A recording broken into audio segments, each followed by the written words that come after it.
Good evening everyone.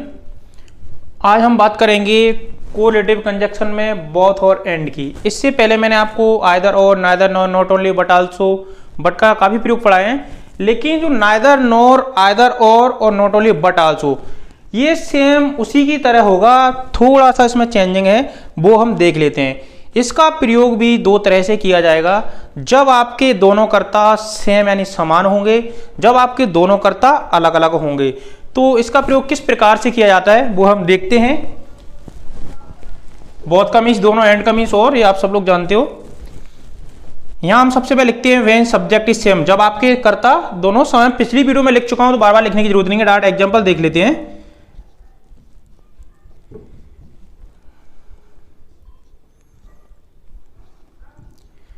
I am a teacher.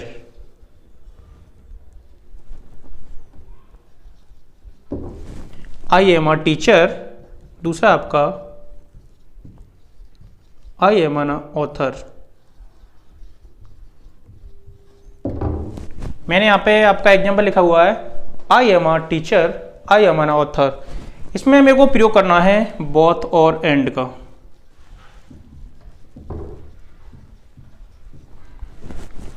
देखते हैं किस प्रकार से करेंगे। देखो, सबसे पहले हम क्या करेंगे, आपको कॉमन पार्ट देखना है। इसमें कॉमन पार्ट क्या आपका आई एम, यानी कि दोनों कैसा है, कॉमन पार्ट है। तो सबसे पहले मैं यहाँ पे लिखूंगा आई एम, यानी आपका एक कॉमन पार्ट है, वो सिर्फ एक बार लिखा जाएगा। इसके बाद हम लिखेंगे क्या, बोथ। आई एम बोथ क्या, अ टीचर, यानी कि पहले वाक्य का, पहले सेंटेंस का शेष भाग यहां लिखना है, अ टीचर। इसका फुल स्टॉप के स्थान में मेरे को लगाना है एंड।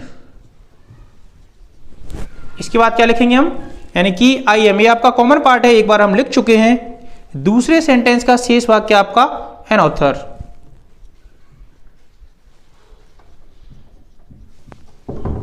एक बार और देखते हैं यहां पे, आई एम बोथ, यानी कि सबसे पहले क्या किया, मैं दोनों सेंटेंस का जो कॉमन पार्ट है वो यहां पे लिखा मैंने। इसके बाद मैंने यहां पे लिखा बोथ। अब जो पहले वाक्य का शेष भाग होगा टीचर, वो लिखा मैंने टीचर। इसके बाद क्या किया, मैंने फुल स्टॉप के स्थान पे एंड लगाया, और दूसरे सेंटेंस का जो बचा हुआ भाग था वो मैंने यहां पे लिख दिया, यानी कि I am both a teacher and an author, यानी कि मैं एक टीचर और एक लेखक दोनों हूं। यानी कि आई एम बोथ, यानी कि मैं दोनों, एक टीचर भी हूं और एक लेखक भी हूं। तो मैं आशा करता हूं कि आपको जब सब्जेक्ट आपके समान होंगे तो आपको समझ में आ चुका होगा। और मैं एक बात और बता दूं, सपोज करो बोथ एंड के स्थान पे आपका नाइदर नॉर या आइदर और या नॉट ओनली कुछ भी आ जाए सामने, तो मैं इससे पहले बता चुका, फिर बता रहा हूं। तो क्या करेंगे, बस बोथ के स्थान पे नाइदर होगा तो नाइदर आ जाएगा, आइदर होगा तो आइदर आ जाएगा।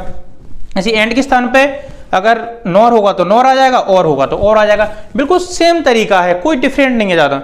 तो आपको एक अगर अच्छी तरह से आ गया तो आप चारों के चारों सॉल्व कर सकते हैं। अब हम बात करेंगे जब आपके सब्जेक्ट अलग अलग होंगे। अब हम बात करते हैं व्हेन सब्जेक्ट्स आर डिफरेंट, जब आपके कर्ता अलग अलग होंगे। तो देखते हैं यहां पे,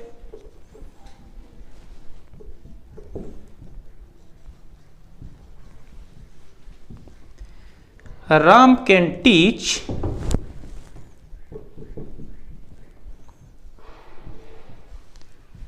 Mohan can teach। मैंने यहां पे लिखा Ram can teach, Mohan can teach. अब इसमें आपको करना है बोथ और एंड का प्रयोग। मैं आपको यहां पे बताया था अभी, जब आपके कर्ता अलग अलग हों तो मुझे क्या करना है, मैंने आपको नाइदर नॉर और आइदर और नॉट ओनली बट आल्सो बताया था कि जैसे बोथ और एंड, तो इसके बीच में क्या लिखना होगा मेरे को, पहला सब्जेक्ट। तो क्या करेंगे हम, बोथ, इसका पहला कर्ता क्या आपका, राम। फिर मेरे को यहां पे लिखना है क्या, एंड, यानी कि मैंने यहां पे बोथ और एंड के बीच में पहला सब्जेक्ट लिखा।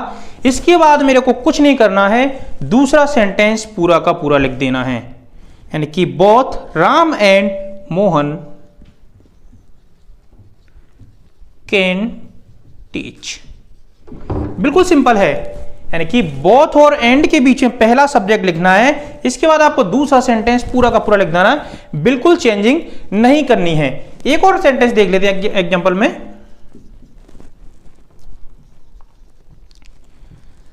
राम विल प्ले फुटबॉल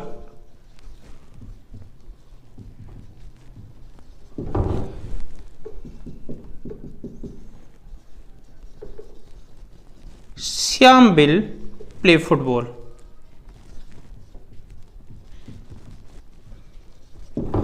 मैंने यहां पे लिखा Ram will play football, Shyam will play football, यानी कि यहां पे आपके जो सब्जेक्ट हैं दोनों अलग अलग हैं। तो मैंने आपको ऊपर ही बताया अभी, यानी कि जब आपके कर्ता अलग अलग हो तो क्या करना है आपको, सबसे पहले आपको लिखना है बोथ, इसके बाद आपको पहला सब्जेक्ट लिखना है यानी कि राम, फिर आपको लिखना है एंड, यानी कि बोथ और एंड के बीच में आपको पहला सब्जेक्ट लिखना है। आप यहां तक समझ गए होंगे, बोथ और एंड, यानी कि हमें क्या करना, बोथ और एंड के बीच में मैंने पहला सब्जेक्ट यहां पे लिखा। ये आपका पहला सब्जेक्ट है, आपका दूसरा सब्जेक्ट है। अब क्या करना है मेरे को, इसके बाद मेरे को दूसरा सेंटेंस पूरा का पूरा लिख देना है, कुछ भी चेंजिंग नहीं करना है। तो श्याम विल प्ले फुटबॉल, तो मैं यहां पे लिखूंगा श्याम विल प्ले फुटबॉल, यानी कि both Ram and Shyam will play football. मैं आशा करता हूं कि आपको बोथ और एंड का प्रयोग अच्छी तरह से समझ में आ चुका होगा।